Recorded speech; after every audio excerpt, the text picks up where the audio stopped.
Sur de l'engagement sur le dernier match, j'ai vu de la solidarité, mais j'ai vu un jeu pauvre. Et je pense que nos carences ne sont pas finies. Donc je pense que, surtout dans ce contexte, Saint-Étienne, qui se retrouve avec un nouveau coach, Claude Puel, il va y avoir une sorte d'électrochoc. Ils vont être surmotivés. Donc je pense qu'on va perdre, mais on va perdre d'une courte tête. Je pense que nous allons perdre 1-0. But de... Allez, caserie.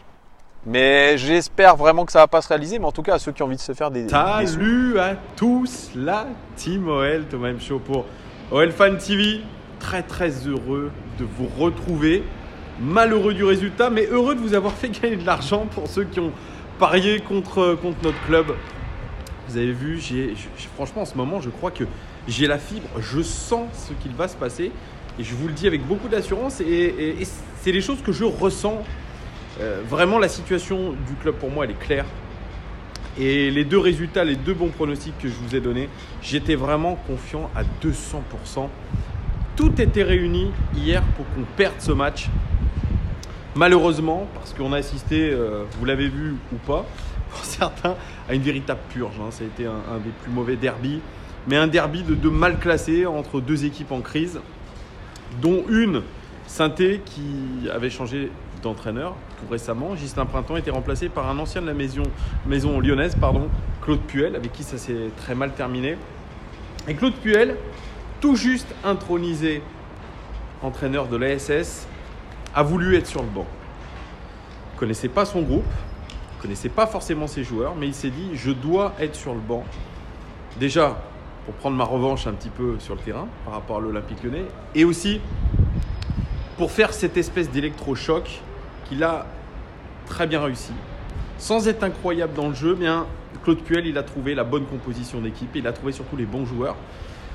Il a fait confiance à des jeunes, notamment Charles Haby qui a gagné la Gambardella la saison dernière. Il a fait confiance à Loris Zioni qui avait été mis au placard depuis de longs mois. Et puis, il a fait rentrer des plus expérimentés, des Caseries, des Beric qui avaient joué contre Wolfsburg et qui pouvaient apporter la décision dans les ultimes instants du match. Il avait tout vu, Claude Puel. Et nous, de notre côté, eh bien Silvinho, eh bien, il était reparti avec un fameux 3-5-2, 5-3-2, enfin comme vous voulez. Mais vraiment, selon la position moyenne des joueurs sur le terrain, c'était plutôt un 5-3-2 avec des latéraux. Eh bien, une nouvelle fois, cantonnés. Je vais essayer de vous mettre l'image où vous avez la position moyenne des joueurs, avec des latéraux cantonnés finalement à même pas dépasser la ligne médiane en position moyenne. Vous vous rendez compte? On est venu à Saint-Étienne pour défendre les Gones. Défendre, c'est inadmissible. C'est inadmissible.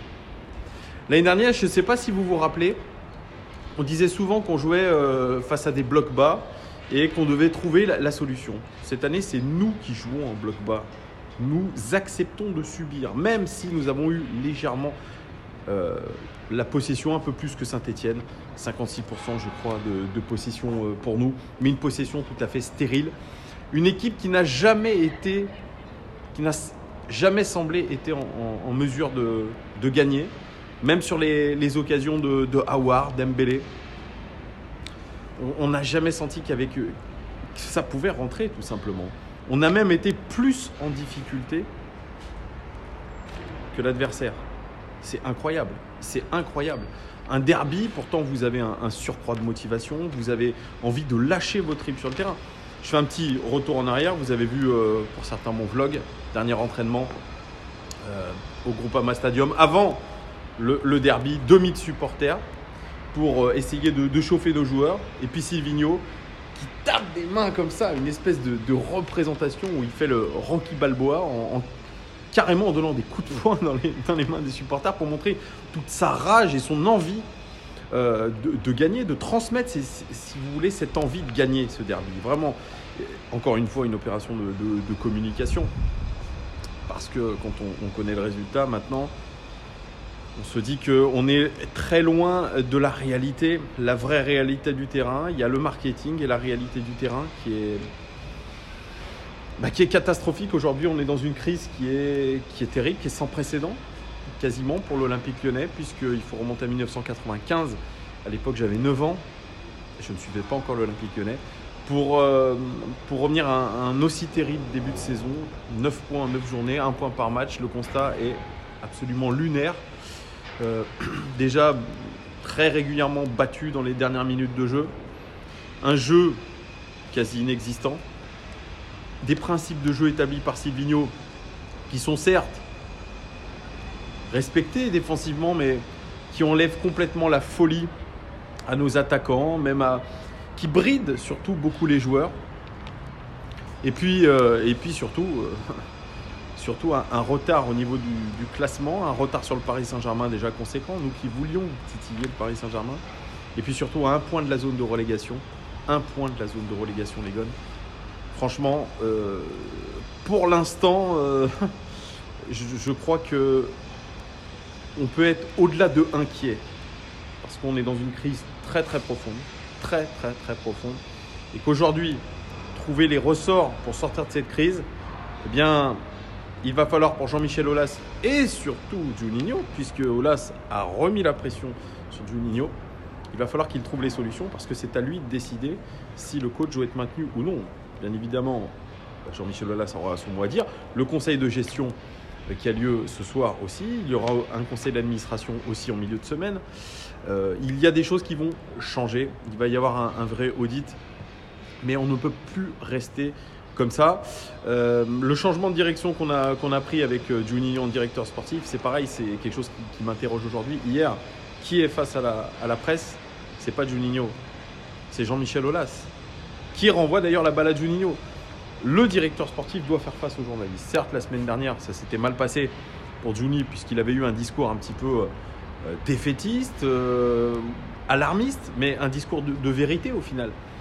Et là, aujourd'hui, Jean-Michel Aulas nous dit que Juninho semble abattu déjà par le début de saison de l'OL, mais que c'est à lui de donner ses solutions.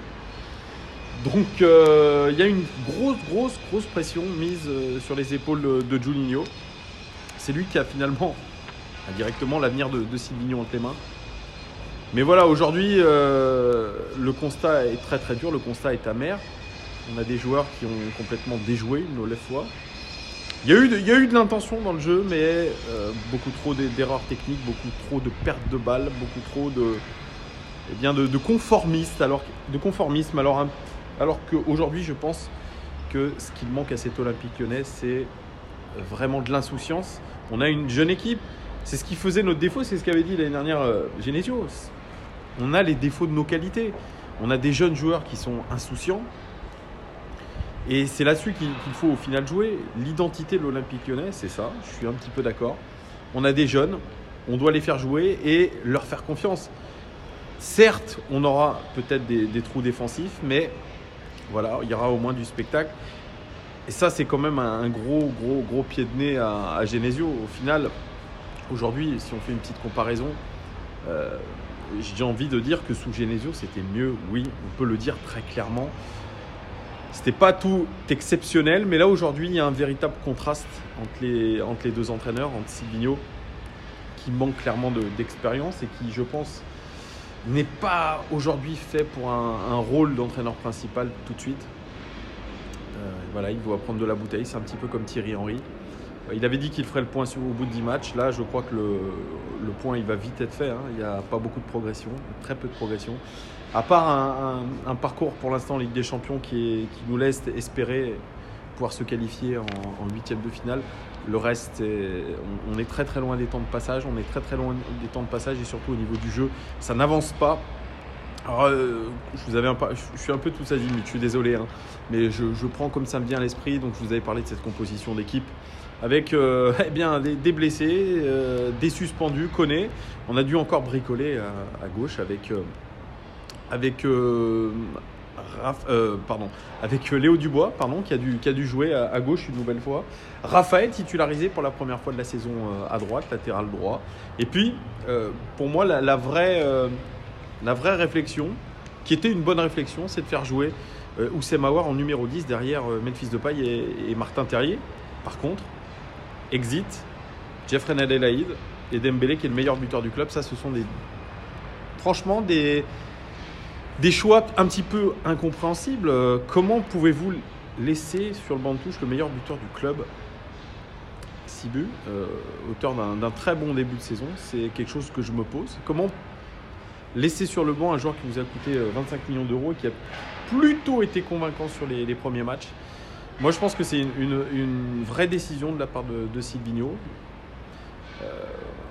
C'est une décision prise au vu des entraînements, je pense, et au vu de la mentalité, je pense.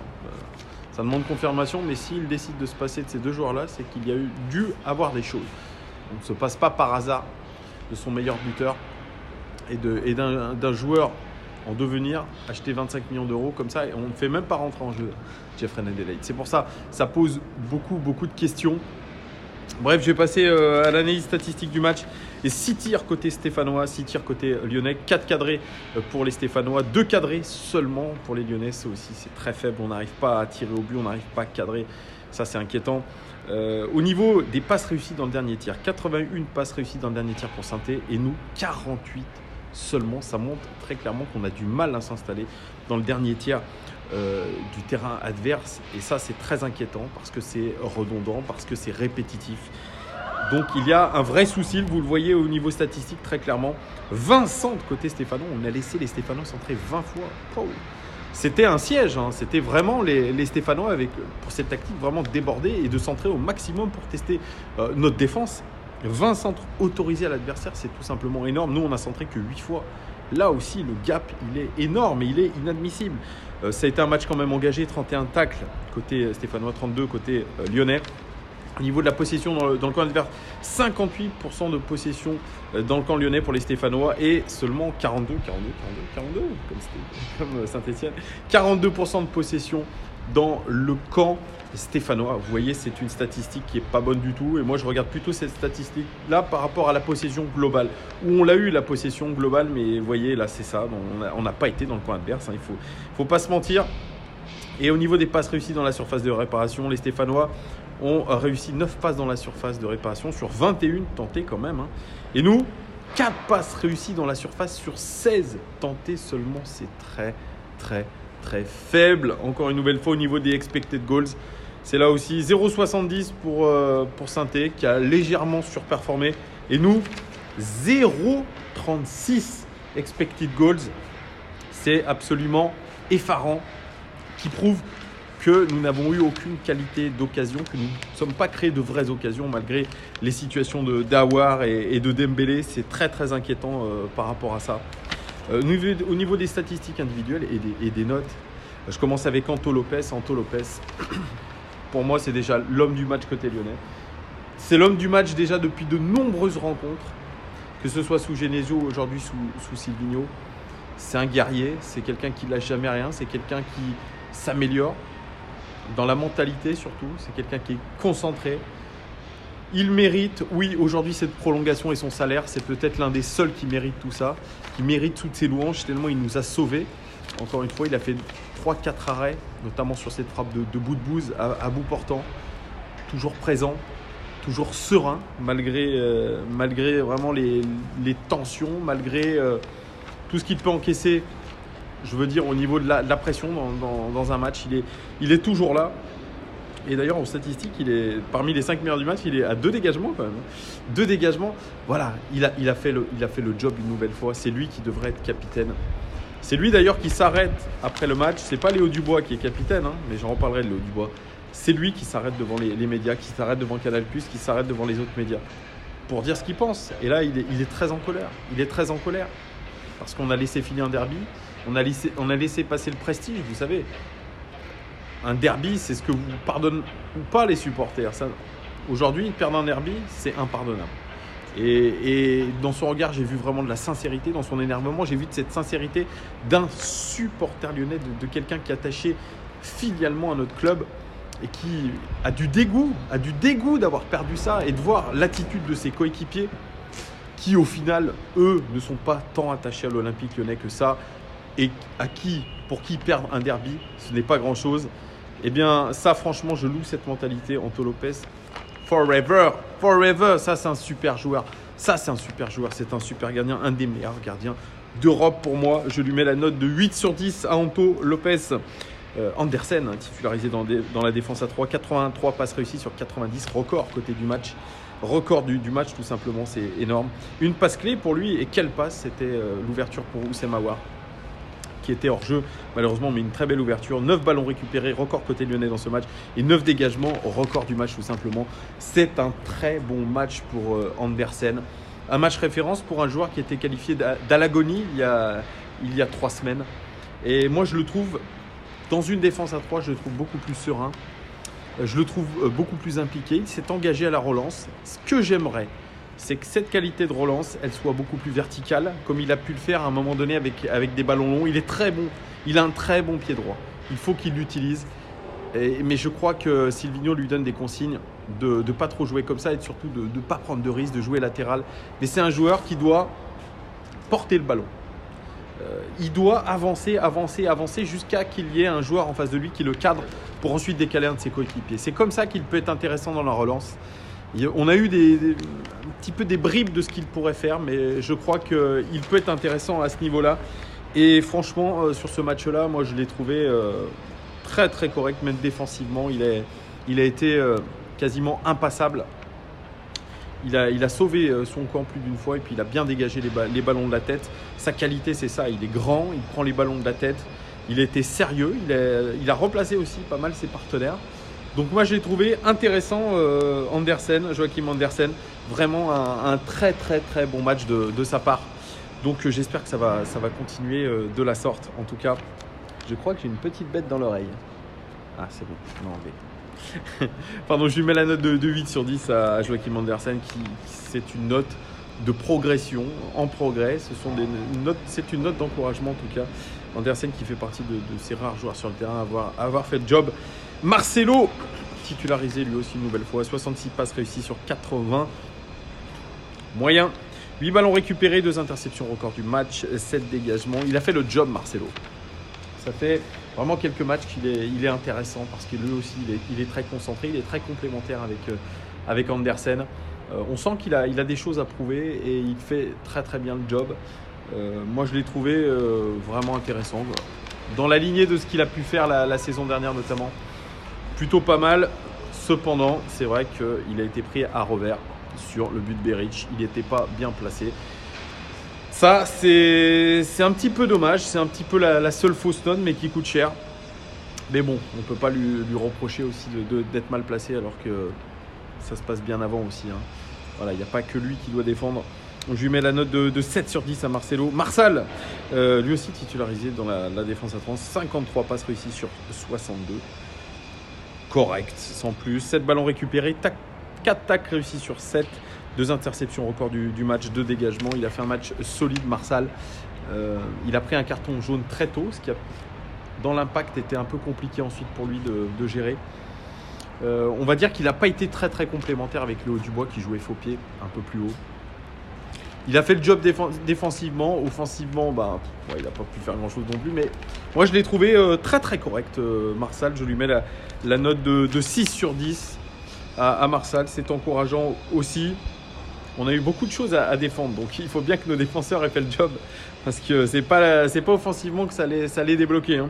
Léo Dubois, aligné faux pied, il tire la langue. Léo Dubois, il tire la langue. Il est en difficulté, il joue beaucoup de matchs, le capitaine lyonnais. 0 centre réussi sur 2. Pareil, ça fait des matchs et des matchs que la qualité de centre n'est pas au rendez-vous. C'est sa qualité première. Il a l'air de ne pas retrouver ce pied droit. Que ce soit en équipe de France ou à l'OL aussi, hein, parce que le dernier match qu'il a fait en équipe de France, c'était catastrophique au niveau des centres. Il faut vraiment qu'il le bosse, qu'il retrouve un petit peu cette confiance dans son pied droit. Un duel réussi sur 2 seulement. Mais moi, j'ai vu un Léo Dubois inactif offensivement, inactif défensivement, qui tire la langue. Et à 10 minutes de la fin, il a ressenti une petite gêne et il est sorti du terrain. Eh bien, écoutez, moi, je suis dégoûté contre Léo Dubois. C'est notre capitaine. Il a laissé lâchement son équipe à 10 contre 11. Le centre de Boudbouz arrive de son côté. Lui n'est plus sur terrain.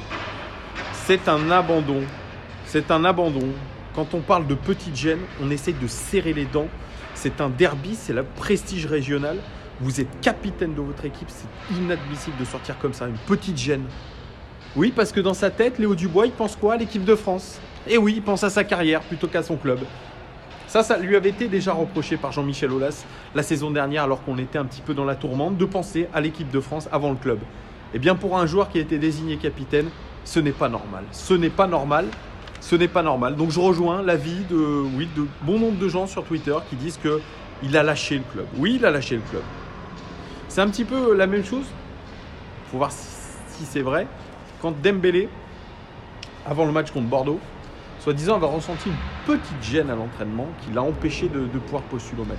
Ça, il faut arrêter avec les petites gênes. Je veux bien comprendre qu'il y a beaucoup de matchs que vous risquez d'aggraver votre blessure, mais très, très sincèrement, sur un match comme le derby, laisser ses coéquipiers comme ça, alors que vous avez une petite gêne. Il a parlé de petite gêne, c'est ça qui m'embête dans cette communication. Il n'est même pas passé ensuite après auprès des médias. Ça, c'est aussi une honte en tant que capitaine. Ça montre bien qu'on n'a pas encore trouvé le bon capitaine. Il a beau avoir un bon état d'esprit. Là, je crois qu'il s'est planté, Léo Dubois. C'est bien malheureux, mais c'est comme ça. Je salue les fans. Bref, Léo Dubois, je lui mets la note de 3 sur 10. C'est pas bon, c'est pas bon. Il tire la langue. Je pense que physiquement, lui aussi, il est un peu en train de subir. Donc, c'est pareil. Il mérite un petit peu de repos. Mais voilà, s'il va en équipe de France encore, j'espère que, sincèrement, j'espère. Je souhaite pas de mal aux gens, mais j'espère que cette blessure est vraie et ça va lui permettre un petit peu de se reposer à Léo Dubois. Raphaël, titularisé pour la première fois de la saison. 5 tacles réussis sur 5, c'est le record du match et puis c'est tout. Un Raphaël que j'ai trouvé très peu précis, beaucoup de ballons perdus, beaucoup d'approximations. Et puis un joueur aussi qui n'a pas pu disputer toute la rencontre. Un joueur hors de forme, c'est bien pour ça que d'ailleurs je crois que Silvinho ne le fait pas jouer. Là, il lui a fait une fleur parce qu'on avait beaucoup de blessés, qu'il n'y avait pas beaucoup de solutions. Mais moi, j'ai pas trouvé un Raphaël bon. Il a le moral dans les chaussettes, il a le physique dans les chaussettes, je pense, Raphaël. Et ça se voit sur le terrain. Malheureusement, c'était pas une bonne prestation de sa part. Moi, je comprends toujours pas pourquoi on l'a prolongé. Mais après, voilà, ça fait partie des trucs que je comprendrai jamais. Mais qu'est-ce que vous voulez que je vous dise? C'est comme ça, hein, c'est comme ça. Donc, je lui mets la note à Raphaël de 4 sur 10, même pas la moyenne. Je suis vraiment déçu. On continue avec Lucas Touzard. Pareil, Lucas Touzard, je crois qu'il a la tête à l'envers, Lucas Touzard, très malheureusement. Pour lui, il fait un très bon match contre Leipzig, mais pareil, je pense que lui aussi tire la langue sur le terrain. Il a du mal à enchaîner les matchs. Il était, je trouve, perdu dans ce double pivot. Il n'a pas su vraiment où se positionner. C'est ce qu'avait d'ailleurs dit en interview Gérald Batic pendant le match, où on avait un Lucas Touzard assez perdu, manque d'impact. 2 interceptions seulement pour lui, c'est le record du match, mais c'est tout. Moi, Lucas Touzard, j'ai senti très très émoussé. Lui aussi, l'enchaînement des matchs, eh bien, ça lui fait du mal. Je lui mets la note de 4 sur 10 à Lucas Touzard. Thiago Mendes, eh bien, c'est simple, j'ai aucune stat dans les 5 meilleurs joueurs du match. Aucune stat. Voilà, ça résume, j'ai rien à dire de plus sur Thiago Mendes, qui lui aussi vraiment joue depuis la saison de manière très très irrégulière et plutôt dans le sens mauvais que dans le sens bon. Donc Thiago Mendes qui est sorti lui aussi, je lui mets la note de 2 sur 10, voilà, ça mérite que ça. Oussem Aouar, placé en meneur de jeu, eh bien, j'ai trouvé plutôt intéressant. Il a semblé vouloir faire la différence assez souvent, même balle au pied, prendre le ballon, essayer de faire des courses, d'essayer de dribbler. Sans succès, mais il avait l'impression qu'il était tout seul à faire le job, donc ça a été compliqué pour lui. Mais pourtant, c'est lui qui obtient les meilleures occasions. Il a eu ce but qu'il a marqué, malheureusement, il était hors jeu. Et puis ce face-à-face avec Jesse Moulin qu'il rate. Mais moi, j'ai vu un Oussem Aouar beaucoup plus à l'aise que dans ce poste de relayeur. 9 passes réussies dans le dernier tiers sur 12. C'est le record côté lyonnais dans ce match. 5 duels réussis sur 10, record côté lyonnais dans ce match aussi. Plutôt un bon match quand même pour Oussem Aouar, beaucoup mieux que ses précédentes prestations. Je lui mets la note de 6 sur 10. Memphis Depay, bien, on a vu de la caricature de Memphis Depay, pourtant si prolifique et plutôt si réaliste à Leipzig. Une passe clé pour lui, 0 centre réussi sur 3, c'est très mauvais ça. 4 duels réussis sur 9 seulement, ça aussi c'est quelque chose qui n'est pas terrible. Un Memphis Depay qui a souvent été soliste, qui s'est parodié au final, qui a semblé vouloir faire la décision tout seul, qui s'entête à vouloir toujours faire une Traoré, mais à gauche en fait. Voilà. Donc toujours repiquer dans l'axe, face à 3 joueurs, essayer quand même de dribbler. Non, voilà, Memphis Depay, il aurait pu marquer que sur coup franc. Sinon, ça a été un non-match. Hein. Memphis Depay qui n'a pas beaucoup défendu. Vous voyez dans ses statistiques, il n'y a même pas de statistiques défensives non plus. Une passe clé seulement, c'est peu.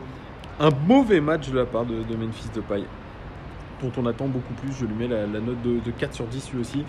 Et puis on termine par les titulaires avec Martin Terrier. Martin Terrier, c'est 0 statistique dans les 5 meilleurs joueurs du match. Un Martin Terrier qui a couru beaucoup dans le vent, qui s'est dépensé mais dans le vent. Voilà. Donc c'est pourtant un Martin Terrier très bon en Ligue des Champions dans la semaine, mais pareil, incapable d'enchaîner un deuxième match de haut niveau. Est-ce que c'est physique? Est-ce que c'est une question de positionnement? Pourtant, il était dans l'axe, je ne sais pas. Bref, je lui mets la note de 3 sur 10 à Martin Terrier. Je vous donne rapidement les remplacements Dembélé. Dembélé qui est rentré un petit peu tard, mais qui s'est créé quand même une belle occasion, Moussa Dembélé. 2 duels offensifs réussis sur 4 corps côté lyonnais dans ce match. Une rentrée très positive. Et puis Kenny Tête. Ouh là là! Attendez, je redémarre. C'est bon, on va se revoir. Oui, vous savez, c'est mon matériel toujours. Kenny Tête, 2 passes clés pour lui, record côté lyonnais dans ce match, un centre réussi sur 1. Une bonne rentrée plutôt pour Kenny Tête, vous le voyez, qui sera probablement titulaire les fois prochaines avec l'OL. Bref, j'en ai fini avec les statistiques. Pour certains, vous n'aimez pas, mais moi je trouve que ça donne un petit peu la réalité de ce qui s'est passé sur le terrain. Un Olympique Lyonnais assez pauvre globalement. Là, les jours prochains vont être décisif. Est-ce qu'on continue avec Silvinho? Est-ce qu'on continue à s'enliser? Est-ce qu'on continue à lui donner sa chance? Que faire vraiment? Il y a des solutions à trouver. Elles sont urgentes aujourd'hui, puisque la trêve internationale arrive. Nous jouons notre prochain match le 19 octobre contre Dijon, qui est un candidat au maintien comme nous maintenant. Ouais, parce que pour l'instant on joue le maintien les gones, hein, donc il faudrait une sacrée bonne série pour qu'on relève la tête. Et elle commencera à domicile par Dijon pour ensuite se déplacer du côté du Benfica Lisbonne en Ligue des Champions. Ça va mal du côté de l'Olympique Lyonnais, je ne vous le fais pas dire, je suis très inquiet, même plus qu'inquiet, je suis un peu défaitiste, un peu très peu optimiste. Ça fait 26 minutes que je parle, j'en ai beaucoup trop dit, je suis désolé d'avoir été encore une fois si long. Et j'en perds ma voix. Dites-moi vous les gones ce que vous avez pensé de ce derby, dites-moi tout. Est-ce qu'il y en a qui ont gagné un petit peu d'argent grâce à moi surtout? Et surtout grâce à Sainté. Malheureusement, ces chiens verts qui nous ont battus. Dites-moi tout, donnez-moi votre sentiment un peu sur ce derby, donnez-moi votre sentiment sur Silvinho, donnez-moi votre sentiment sur cette crise, et puis donnez-moi votre sentiment sur les joueurs. Voilà, dites-moi tout ce qui vous passe par la tête. Merci en tout cas de tout votre soutien, merci, ça fait vraiment plaisir pour tous ceux que je croise aussi dans la rue, vraiment, que ce soit Thierry ou autre. Vraiment très sympathique de vous rencontrer, ça me fait vraiment plaisir. Merci beaucoup, ça donne de la force. Un petit pouce si vous aimez, un abonnement, partagez sur vos réseaux sociaux. Je vous dis à très bientôt les gars. Ciao.